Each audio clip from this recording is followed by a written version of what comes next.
Welcome back to the Injury Prone Fantasy Football Podcast. I'm your host, Dr. Edwin Porras, Dr. Physical Therapy, Medical Analyst, FantasyPoints.com.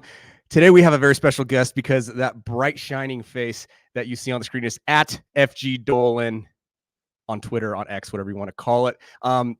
He's inundated with customer service tickets. He's a man of the people. He's trying to fix all of the minutia and the bugs, the stuff that you don't see at FantasyPoints.com. But he is the editor-in-chief at FantasyPoints.com. He's my boss, technically my boss at FantasyPoints.com. Joe and I did a podcast for a long time in the mornings. He'd make my ass get up at 5 a.m. to record this podcast on Tuesdays, and then I'd go to work exhausted. You'd make me get up. This is true. So yeah. I would have to, we'd both have to get up early. How about that? So I want to get Joe in and out, but the reason I have Joe on here today, and by the way, I guess I should promote, right? So go to FantasyPoints.com. Make sure you check out Joe's, his ideal auction/salary cap draft strategy article. It's very, very good. Salary cap stuff makes my head hurt. So I'm glad Joe is there to just tell me exactly what to do, because that stuff drives me nuts. He's also behind the scenes on a lot of other stuff, like I said. And then again, if you want a copy, right, of 25% off copy of the Injury Prone Draft Guide, make sure you use points 25. Go to my pinned tweet at FBInjuryDoc and grab it there. All right, promotion's over, because really I want to get to the crux of why Joe is here, Joe. And I'm sorry, there are no niceties here. I can see it on your face. You want to get back to the tickets. I know you're trying to figure out exactly what's going on with the website, and you've got a cachet and stuff like that. So I want to get right to the meat, right? Yeah. You are one of the best. I know you're known for your rankings. I get that. All right. We understand you're good at rankings. You know what position to put players in. That's great and all. But I think one of the most underrated things that you are of one of your skill sets is roster construction philosophy. I texted you like a month ago and I was like, dude, what is your optimal draft? Because I wanted to sort of dig into your brain of how you view things. So tell me, this season, we can even zoom out, generally speaking, what is your roster construction philosophy? Because I think that I've just been inundated with there's zero RB, there's late round tight end, there's early tight end, there's bully tight end, there's bully running back, hanker RB, late round quarterback. What are we looking for this year based on ADP? How are you valuing these positions? What's your big philosophical overarching philosophy this year? No, so what I'm going to use here, by the way, is sleeper ADP for any kind of specific ADP. I think that's what a good majority of the Zoomers are using now. The app still has too many bells and whistles for my taste, but I'm navigating it decently. And the ADP is pretty exploitable. Yeah, ADP is pretty exploitable. So it actually ended up being a transition from what I was doing from April until like the beginning of August till what we're doing now. And I had been best ball brained for so long. And when you do drafts on Underdog, you better make sure you're getting your wide receivers early, because they fly, and I mean fly off the board. There was oftentimes 8 or 9 receivers going in the first round on Underdog. That's still kind of the case in home leagues, but I've adjusted my strategy a little bit. When I was on Underdog, I was almost invariably, if I had the option to get one of my grade 8 wide receivers, that being Tyreek Hill, Jamar Chase, Amon-Ra St. Brown, CeeDee Lamb, A.J. Brown, Garrett Wilson, Puka Nacua, and Justin Jefferson, in whatever order you want those guys. I still really like getting one of those guys. But one of the things on like a sleeper league right now, or Yahoo or ESPN, because of ADP, it's really appealing if you can start your draft with McCaffrey, Breece Hall, or Bijan, and then load up on wide receivers in the next 3 or 4 rounds. And what I'm seeing is here, just by sleeper ADP, here, by the way, Puka Nacua is now going in the 2nd round because of that knee injury. So he's a guy you can actually pair. You can pair one of my grade 8 wide receivers with a Bijan Robinson in some leagues. So that's a pretty incredible little cheat code you have there. But look at some of the receivers who are going in the 3rd and 4th rounds on sleeper. Nico Collins, Stephon Diggs, Deebo Samuel, Jalen Waddle, DJ Moore, Cooper Kupp, Michael Pittman, DK Metcalf, Malik Neighbors, Devontae Smith. These are guys going in the 3rd and 4th rounds. I don't view there being significantly big differences between some of those guys and some of the receivers who are going in the second round, that being Chris Olave, Devontae Adams, Brandon Ayuk is going in the second round at times, Marvin Harrison, Drake London, all these guys. I kind of view all those guys I just listed as kind of one big malleable tier of receivers, and you can legitimately walk out of your draft with 3 of those names that I just rattled off. And that, to me, is the cheat code right now in home leagues. If I can get my hands on one of those elite running backs in the first round and then just absolutely slather my roster with wide receivers, I am going to do that. That being said, it's not, you don't always have the chance to do that. So I was in a sleeper draft for SiriusXM Fantasy, a host league. I had the 9 pick. Well, all 3 of those elite running backs came off the board. I went to AJ Brown with the 9th pick. He's one of my grade 8 wide receivers. And my mental thought was, coming back around, I wonder if Jonathan Taylor is going to be there for me, because I actually view Jonathan Taylor similarly. I don't view him as high end as Breece and Bijan, but I view him as high somebody T, who say it. It's high T. You were going to say high T. Oh, no, I wasn't going to do that. No. I can't. High T, whatever. By the way, one of the teams in this league started with 3 running backs. You want to talk high T? And not a strategy I would be doing this year. But so I took AJ Brown at 9. I'm like, he's a grade 8 wide out. I have an opportunity maybe to get Jahmyr Gibbs coming back, or maybe Jonathan Taylor. I wasn't too keen on Saquon, just because in a redraft league having that much. Best ball, I'm fine with it. Redraft, having all of that tied up in the Eagles offense might be a little much, but I didn't have an opportunity to draft any of those guys, because the player on the turn went with JT and Saquon, and then Gibbs came right off the board. So I pivoted. Well, guess what happened? Puka Nacua, another one of my grade 8 wide receivers, fell to me in the second round. So I'm like, all right, now I'm going to pivot my strategy to wide receiver heavy, 0 RB. So I wasn't beholden to taking a running back there. I really wasn't.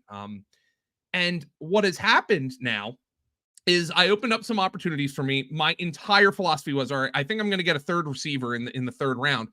Devon Achane fell to me. And I'm like, all right, now I'm going to pivot again. So the overarching thought here is like, I want to be flexible, but ultimately, if I'm going to be strong somewhere, it's wide receiver. I've had way more success doing that in recent years than being strong anywhere else, especially heavy on running backs.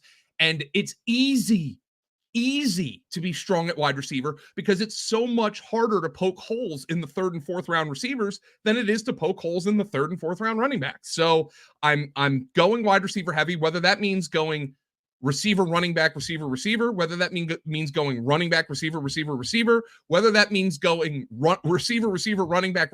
I want to make sure I'm really strong at the wide receiver position, and I'll do that however it falls to me. Where your first pick is dictates that. I understand that. Where your first pick is, it dictates it. But I feel like it is possible to be very, very strong at receiver from anywhere in the first round, whether you draft a receiver first or not. So really what you're talking about here, Joe, and these were the questions that I wanted to ask you, were, the roster construction contingencies, and you talk about pivoting, and you pivoted from one thought to another thought to another thought, and you have tried to avoid the dead pockets. So I'm reading between the lines here, and for the listeners, I want you to sort of walk you through. Yeah. So why you pivoted to Devon Achane, obviously, but your initial thought was, all right, I'm going 0 RB. Why is that? I'm going to sort of spoil it a little bit. You were avoiding a pocket of players, and you were avoiding a specific position. You sort of got a little lucky there with Achane falling to you, but in a lot of scenarios that might not happen. So yeah. What was your thought there? Well, my thought was I already was 0 RB, but when I got to Achane, he was the best player on the board. And it was, as a matter of fact, though, I will say Deebo Samuel got drafted the pick before me, and I probably would have taken Deebo if he was there. But when I saw Achane, I was like, whoa. Like, third round, yes, I understand why he fell to the third round. Questions about his workload. But if we're talking 99th percentile outcomes, the next Chris Johnson is in that range of outcomes. And for a third round pick as my RB1, I was willing to take that. But I still built my strength at the running back position. So here's a perfect example. of avoiding pockets. And I don't want people to take this information into your home league and think this is going to happen, because it almost certainly isn't. But this was an expert league, or a host league, or whatever you want to call them. And it was one quarterback league. So people play chicken in these leagues. And the first quarterback didn't come off the board until the 5th round, which was Josh Allen. And then it came to me in the bottom of the 5th round, 5'9", the 9th pick of the 5th round, and Jalen Hurts was still on the board. That's not going to happen in your home league. But I looked at it and I compared it to the players who were on the board at receiver, at running back. And I'm like, nobody is the game changer the way Jalen Hurts is, because people had been scooping up those running backs because the quarterbacks have been falling. All those positions had moved up. I was like, this is ridiculous. Like, I'm going to take the elite quarterback, make that stack, and then I'll figure out the rest of my team. Now, I am not going into a draft this year prioritizing an elite quarterback. I'm not doing it. The recent years in the recent past, I had. This year, I'm not doing that. There's 3 quarterbacks who I think are crucial to my draft plan this year, that being Kyler Murray, Jaden Daniels, and Caleb Williams, because I think you can get them cheaply, and they also provide you kind of outsized upside compared to some of the guys going in that range, like a Brock Purdy or Tua, like somebody who's not going to run as much. So that was my strategy. I was thinking I'm just going to go get Jaden Daniels or Caleb, and that's it. And Jalen Hurts fell to me. So I pivoted because I saw, you do enough of these drafts, you see that when a one-off position is the most appealing player on the board. And it's when you just have this blob, this amorphous blob of names at running back or wide receiver where you're like, I'd be okay with any of those guys. Yeah, I might like this guy a little more than that guy. I might like T. Higgins a little bit more than Amari Cooper, or I might like George Pickens a little bit more than Tank Dell. But if I get either one of them, I'll be fine. That's when I pulled the trigger on trying to find the difference maker at another position. So I pivoted away from those blobs. There's not really, I don't view there as being like totally empty pockets. Well, especially at wide receiver, but like even running back, I don't think there's like a huge like empty dead zone RB this year. I think it's spread out pretty decently where you can get a running back you like in every round. But I to avoid drafting from an unappealing blob of targets and going too early on one of those, that's when I'll pivot away to the quarterback or the tight end to try to get a difference maker at that position, while then just understanding that a player I like all right is going to fall to my next pick, and maybe that decision of who to pick is made for me. So then the next question here would be, at least for me, because this is an issue that I've ran into in the past. I soak up what I think is good, for example, wide receiver value. Let's just say in a world that's wonky and bizarre, because these things happen, you've got your 2-3 wide receiver positions filled. You fill those positions, you get to a point where you're like, all right, I think I am ready to take, one of those onesie positions. Let's just say in the 5th round, you're staring at Jalen Hurts, you're staring at Malik Neighbors. Somehow in the 5th round, you've already filled your receiver positions, right? Maybe you're looking at the flex, maybe you're looking at the tight end, but this is just, again, I want this to be less of a specific example, more of a, how does your brain function when you run into something like that? So if I was in a league, and I'm just trying to think about it, because in this league, I would have drafted Malik Neighbors over Jalen Hurts, but he wasn't available. 5th round to me is too early to put somebody on your bench.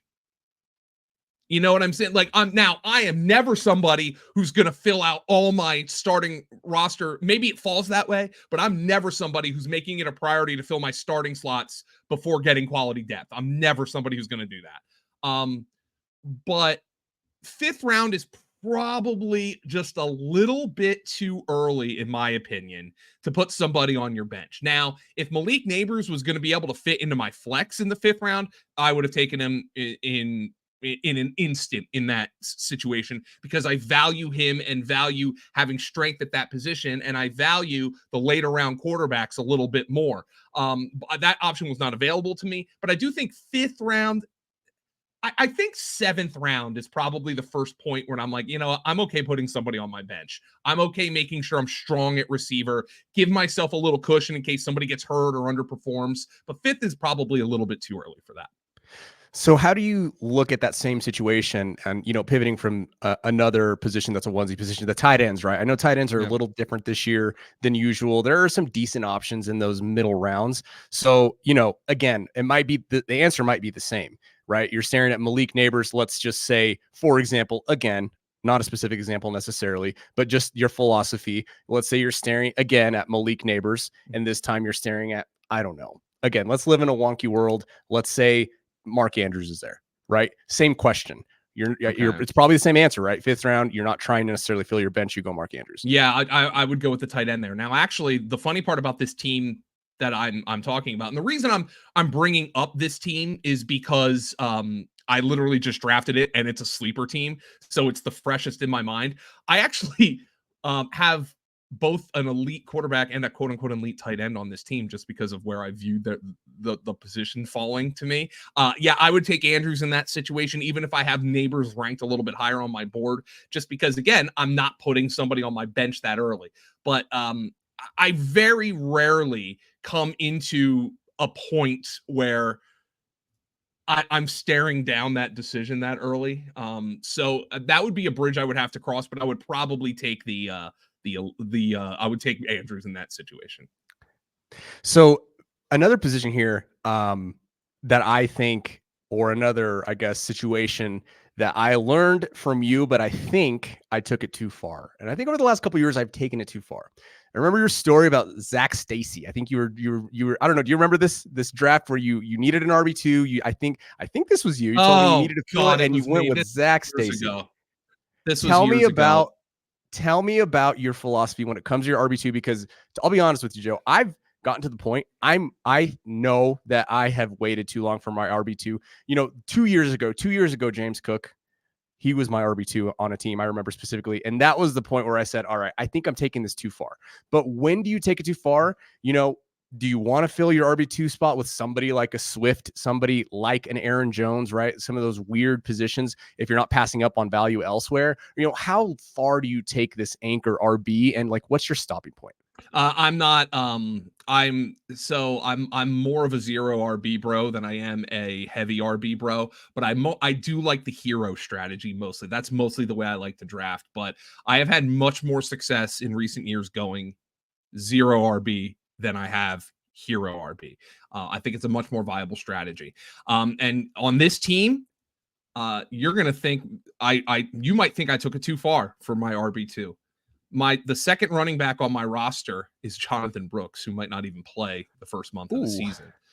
But then I made sure I got guys who maybe can fill in for the first month of the season by drafting Zach Moss and J.K. Dobbins. I don't even like J.K. Dobbins, but you know what? If he gives me 3 or 4 starts before Jonathan Brooks breaks out, then he's done his job.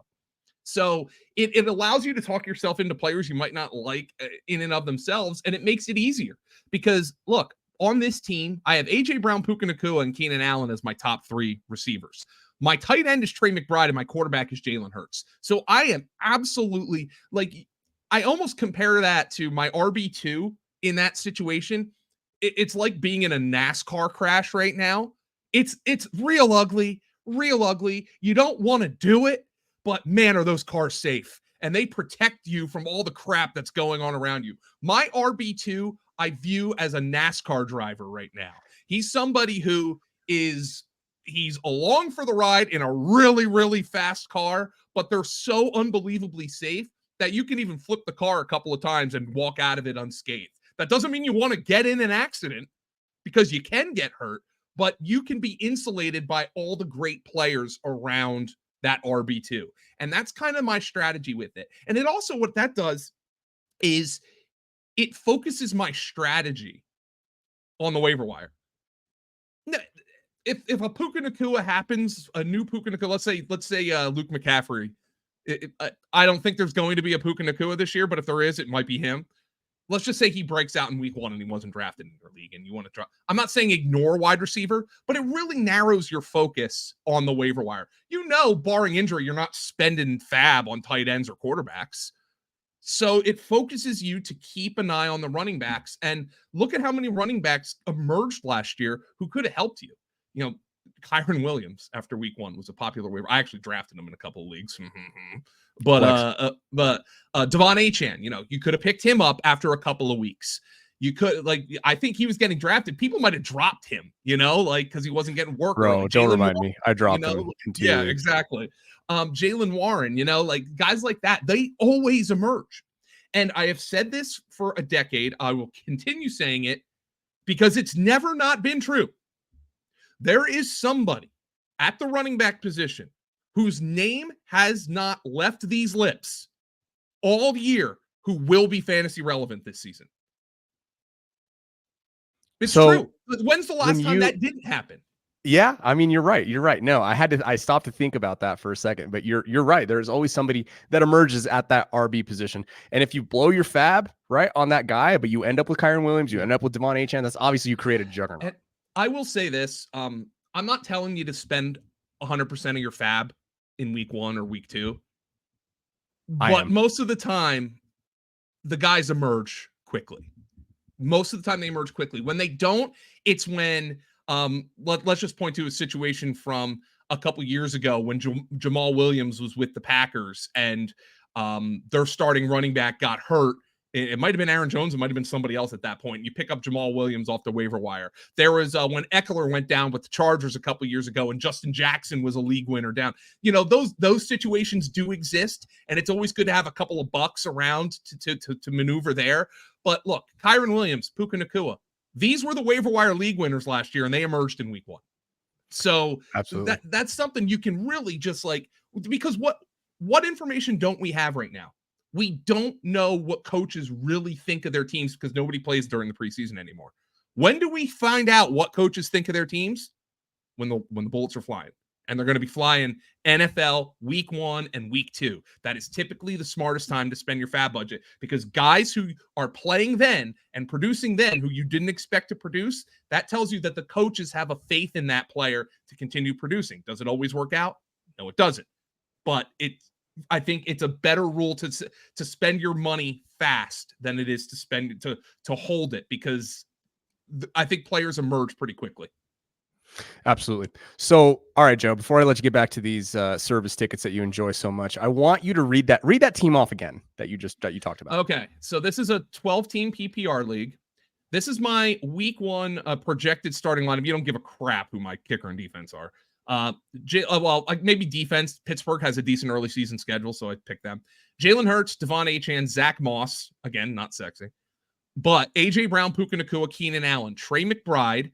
I currently have Ladd McConkey in my flex. But on the bench, I have Brandon Cooks, Gabe Davis, and Dontavion Wicks. So I'm loaded at receiver. And my running backs are on the bench are Jonathan Brooks, J.K. Dobbins, and Audric Estime. The most annoying thing about you is that you always end. This is why I have you on the roster construction show. Or not show, but not always, but this is why I have you this year, is because over the years I've noticed your teams are always annoyingly good. I remember 2 years ago, we were in a league together and I literally texted, I said, I effing hate you because your team was stacked. I don't think you ended up winning the league because, randomness happens. But when you draft, you just tend to squeeze the most value out of your team. That Zach Stacy pick I made in an auction league. God, oh my God, it had to be 12, 13 years ago. And I immediately hated it as soon as I made it. And it might have been the best pick I've ever made for my future. Because at that point, I'm just like, I'm never doing this again. How much did you lay down for him? Oh my God, it had to be like $30. And it's basically become a tenet of my auction draft plan. It was never, ever get in a spending war for the last player in a tier. Never get in a spending war for the last player in a tier. It's just, it doesn't work out. It really doesn't. Absolutely. All right, Joe, this has been great. I really appreciate you. Like I said, I want to get you back to those service tickets. Anything else you want to pump? Anything else you want to say? Any parting words? I'm on the SiriusXM morning show, 7 to 9 a.m., Mondays, Wednesdays, and Fridays. Paul Kelly and I will be on SiriusXM Fantasy Football Game Day again this year from 1 to 6 p.m. Eastern. And then I'm turning right around and getting up on Monday morning to do the recap show. If you guys have any caffeine strategies, let me know, because I'm going to straight line it, funnels, whatever you can do. Thanks again, Joe. Really appreciate you coming on. Make sure you follow him on Twitter X at FG_Dolan. Make sure you follow his advice. We'll see you next time.